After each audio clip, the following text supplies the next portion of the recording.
Good day everyone, my name is Angelica Mir. So for today, we will discuss about the business ethics and social responsibilities of entrepreneurs.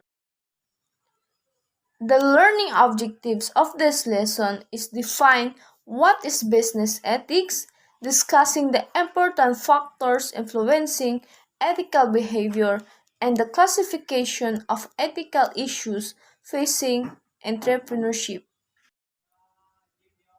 What is business ethics? Business ethics is a study of moral obligation involving distinction between what is right and wrong or good or bad. As an entrepreneur, a business owner, is you have a social responsibility that you need to implement a good ethical behavior when you conduct your business.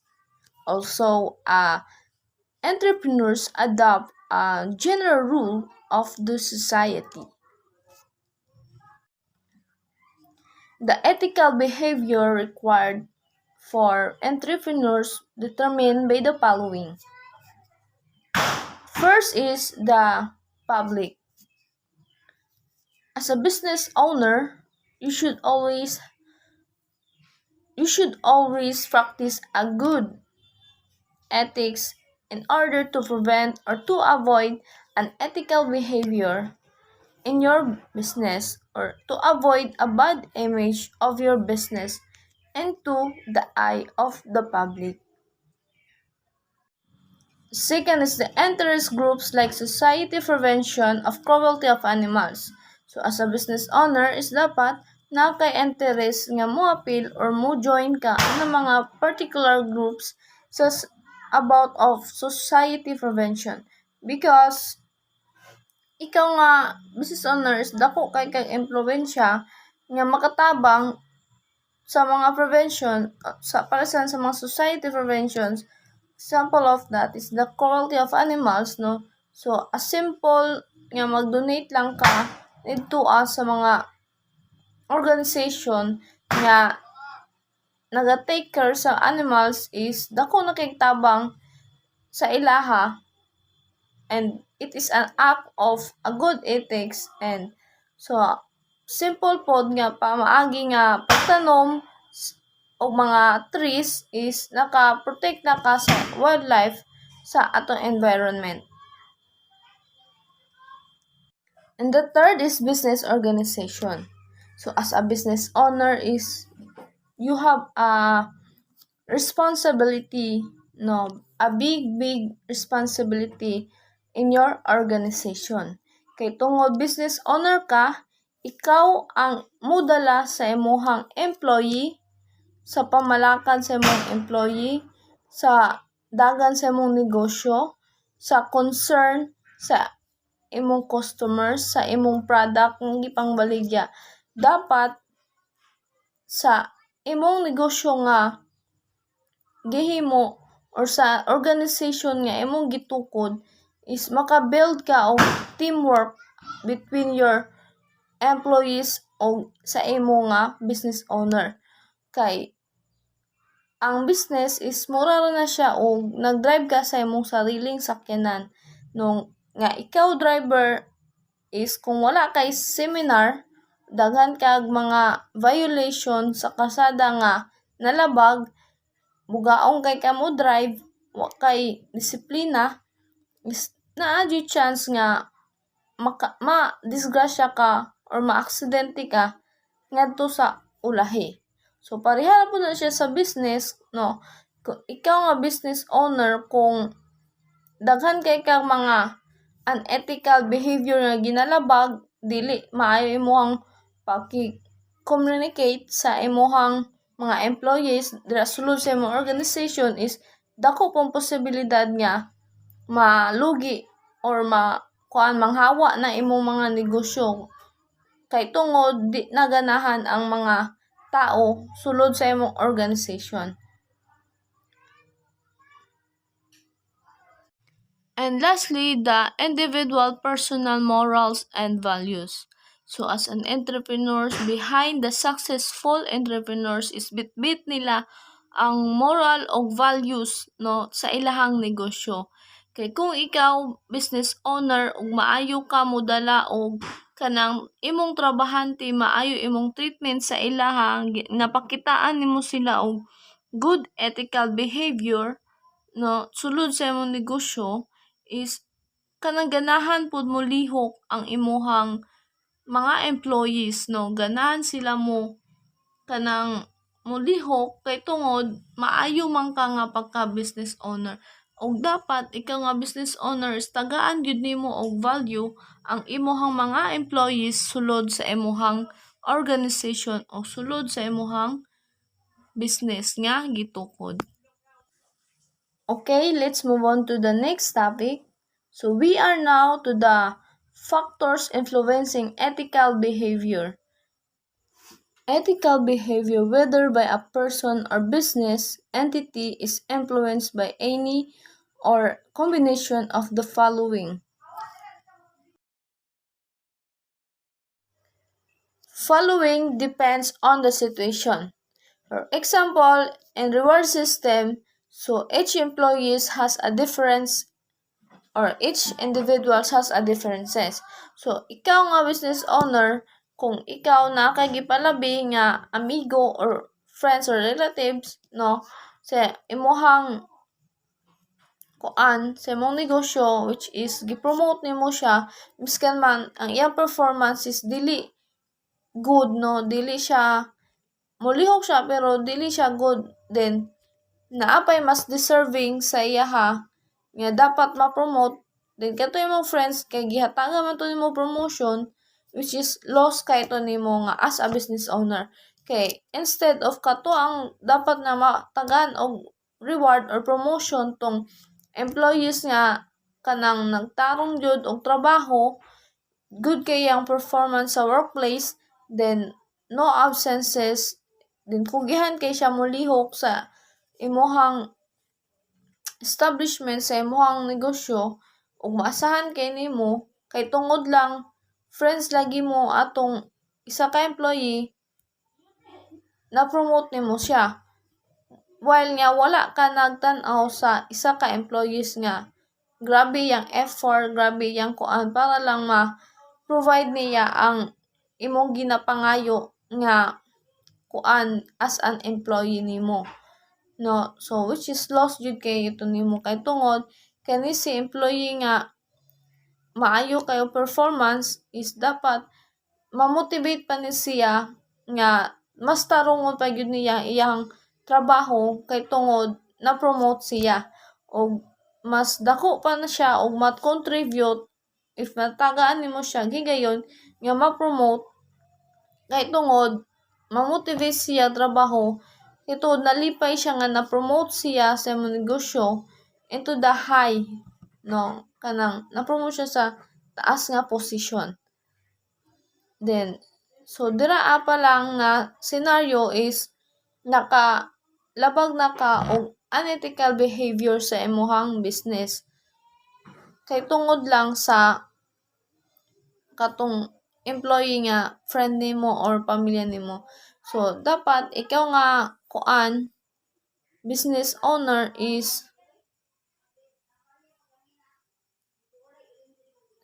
dapat ikaw nga business owner whatever the situation man ug nama kay malabag is andam pod nimo nga itama tong mga nalabag nimo nga mga unethical behavior sulod sa imong negosyo kay walay lain nga mag-suffer ana kundi ikaw ra pod no kay tungod imuha man ang negosyo. So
Good day everyone. So I am the next reporter. I am Juvie B. Morales. So I will discuss to you how ethical behavior is encouraged. How the ethical behavior is encouraged if the entrepreneur believes that business success requires good ethical behavior.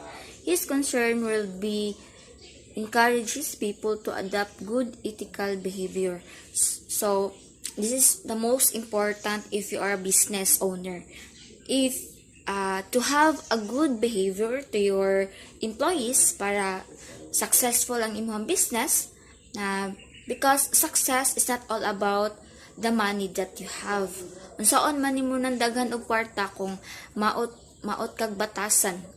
So walay magdugay na tauhan sa imong business. So to have a good or successful business, you need to be good person to your people or customer para maganahan sila og daghan ang muduol sa imuha tungod sa imuhang good behavior na imuhang ginapakita.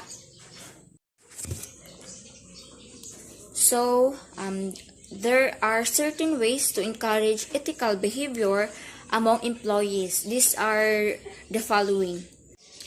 1. Adaptation of a code of ethics. 2. Institution of rewards and punishment considering ethical behavior. 3. Adaptation of internal programs for resolving conflicts. 4. Creation of ethics review committees. 5. Provision of training and ethics of employee. And last one, top management support. So number 1, adaptation of code of ethics. So if you are a business owner, you need to adapt the code of ethics, being honest, integrity, and best practices, professional behavior that you need to apply as owner. O dili lang pud para sa owner, para pud ni sa mga trabahante para walay conflict na mahitabo. Dapat kailangan nimo i-adapt ang pamaagi sa code of ethics para i-guide ka kung sa ang mga tamang buhaton. So number 2, institution of rewards and punishment considering ethical behavior. So in the code of ethics in the business, there's a lot of company that if you have a good work or na kay mga nahimo na dakog tabang sa inyong business, na kay rewards na madawat. Example, dako ang bonus or hatagan kag certificate of appreciation for being a good worker sa inyong business. And then if you have bad or mali na gihimo sa inyong company or business, may naay punishment. Possible na ma-fire ka sa imuhang trabaho or ma-suspend ka sa pila ka adlaw if you violated the code of ethics. So, importante jud na ma-memorize or ma-studyhan nato ang code of ethics to have a good outcome in your work. Number 3, adaptation of internal programs for resolving conflicts. So, to handle the risk of the problem in your business is you need to focus on behavior and events, not on personality. Listen carefully. You need to prioritize the areas of conflict and develop a plan to work on each conflict so that the problem that you have, you can solve it easily. You need to handle it correctly so that you can solve your problem or the conflict easily. Number 4, creation of ethics review committees. So the purpose of this is to monitor the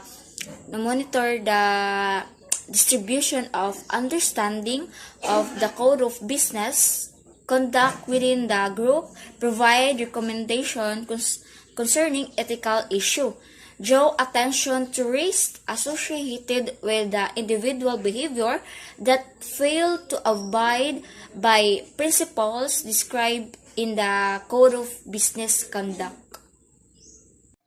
So number 5, provision of training and ethics for employees. So this is very important to adopt or to know because they not only help promote awareness to the ethical programs, boost morals so that the employees work more effective and harmoniously with their co-workers. Being ethical aware helps to maintain a positive corporate culture and upholds a strong public image. So the last one is number 6, top management support. This is very important critical success factors for project success. This management involvement in projects can positively and negatively impact project portfolio success at the same time. It is important for practitioners to design organizational governance structures and job description to increase the portfolio or project management, perform formal rule definition of involved managers. The focus of the organization should be in the form of top management support, motivation, misalignment, and monitoring and control strategy. Because top management is the one to plan that they should what we call this they should achieve the goals that they need to achieve. Code of ethics. A code of ethics is very useful to firm exposing ethical behavior. It serves a basic reference of employees who make a big or small decision. So, the purpose of code of ethics ay pagbuo ng tiwala at kumpiyansa sa mga relasyon sa negosyo. Ang mga ethical na aksyon ay maaaring magresulta sa negatibong posibilidad, pagbaba ng benta at maging legal na aksyon. Kay ang Code of Ethics ay isa itong pamaraan para mas maging epektibo ang ating pamaraan para mas maging maayos ang ating negosyo sa Code of Ethics.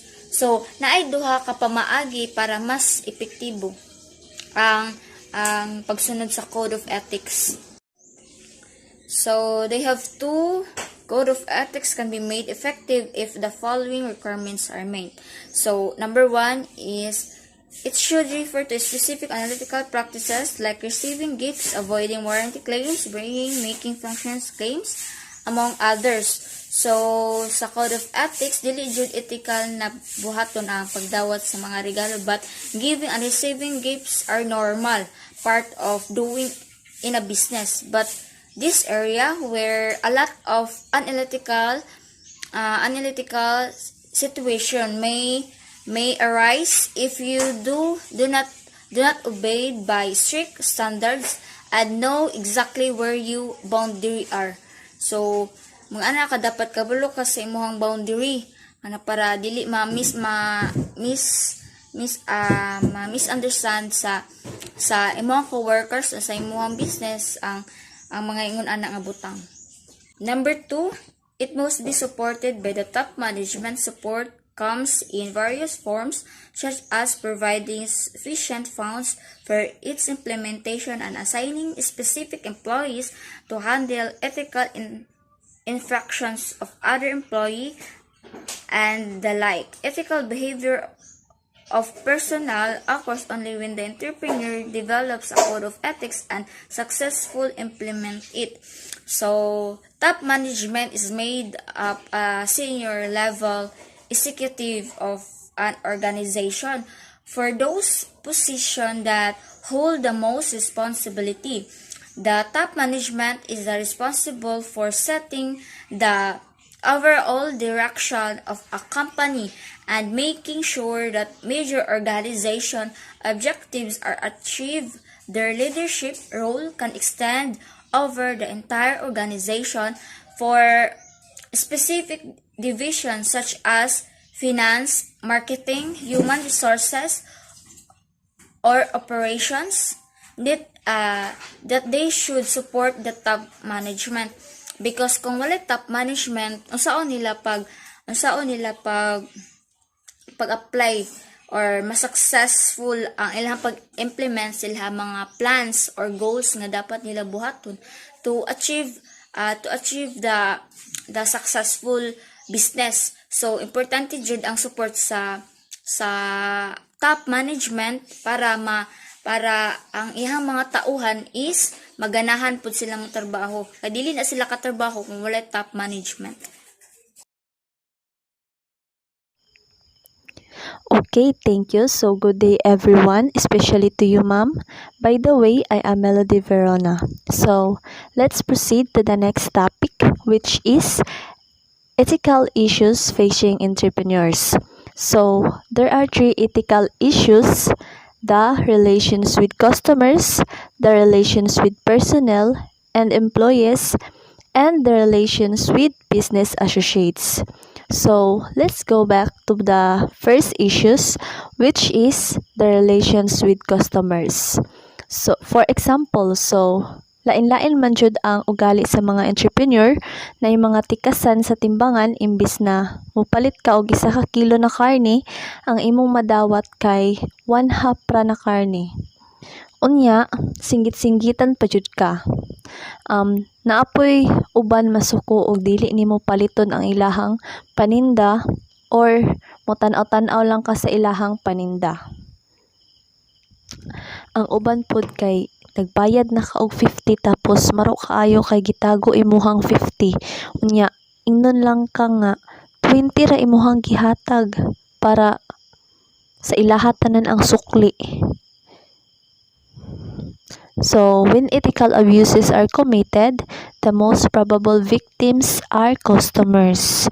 This is expected because of the high frequency of transactions between the company and the customers. Entrepreneurs are expected by society to treat their customers fairly and not to act in ways that will be harmful to them. There are four consumers' rights. Consumers are expected that the products and services that they buy will do not harm them. They also expected to be free from bodily harm when they are inside the entrepreneur's business premises. So, this right is the right to be safe. So, next one, consumers making purchasing decisions often.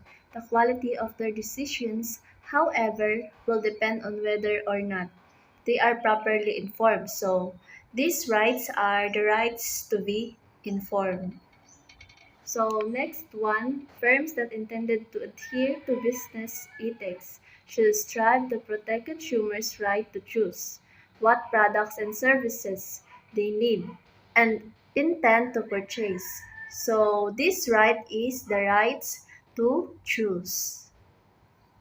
So, last one, customers have the rights to communicate their concerns to entrepreneurships they patronize. These rights may be used to express appreciations about what the company is doing or to provide information about defects in the products the customers bought. So, this right is the right to be heard. So, let's proceed to the second ethical issues, which is the relations with personnel and employees. There is always the possibility that business firms, including entrepreneurships, will commit unethical acts toward their employees. So, good ethical conduct or requires entrepreneurs to be aware of their responsibilities to their employees. So there are four good ethical that the entrepreneur should be aware to maintain their good relationship with their personnel and employees. So first is the workplace. So the ethical entrepreneur is the one who makes sure na safe ang iyahang mga employees and he sees to it that adequate measures are adopted to prevent accident from happening in the factory and in the office. So, in additional, dapat ginamonitor tanan ang mga equipment and so on and so forth para maiwasan ang accident, especially in the factory or in the office. So next is the quality of life issues. So the entrepreneurs address the burdens or problems of employees para ma-maintain ang good balance between works and family. So next is avoiding discrimination. To maintain good relationship with personnel and employees. Because everyone has the right to work in a place where discrimination is not practiced. So, mostly na-discriminate ta it because of our age, or sex, race, religion, or political beliefs, and so on and so forth. Because of such factor, dili ta mahatagan og chance na ma-employed or ma-promote, so we should avoid discrimination. So last is preventing sexual harassment to the personnel or in employees, because entrepreneurs have the moral responsibility of keeping workplace free or safe from sexual harassment, and everybody should be treated fairly. So the third ethical issues are the relations with business associates. So entrepreneurship operates in conjunction with the efforts of suppliers, agents, and various types of middlemen. In the course of business transactions between the players mentioned and the firms, so some ethical questions may come into force. So a supplier who badly needs a contact, for instance, may attempt to bribe the company's purchasing officer. So another example would be the company sales manager extending favors to a trader by giving priority to delivery of orders in exchange for personal favors. So, katong mga practices na gipang mention is dili siya ethical and ginabawal jud siya na mahitabo sa kumpanya. That is strictly upholds good ethical conduct. Next is the relations with investors and the financial community. So it is the part of the relations with business associates. So the country's financial system survives partly because investors and other players have placed a certain degree of trust in firms they deal with. So the degree of trust is maintained at a high level of the investors, and the financial community feel that business firms practice good business ethics, and especially if they think that their investment are well protected. So, if that is so, the desired level of investment is maintained, trust, and confidence. However, are eroded by wrongdoing of some firms, the investment scam perpetrated by some scheming persons. So, do not provide good example of ethical firms. So, it is to the best interests of companies, including entrepreneurships. Okay, class, I'm already end here, so thank you for listening and God bless. I hope that you learned a lot from my report. So, goodbye.